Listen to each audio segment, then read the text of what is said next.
पठाइबी जदि कुष्ठ रोग होइथिबो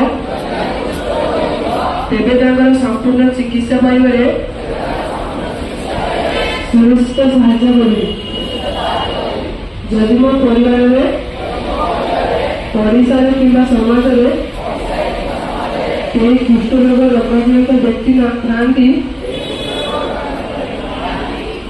सहित बसवा खाइबा बुलाबुली करिबारे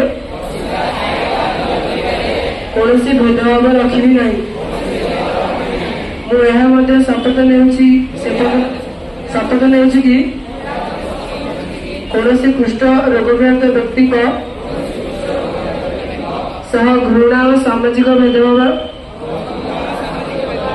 रोकवा लगी निरंतर प्रयास जारी रखिबी। मुझे शपथ नेउछि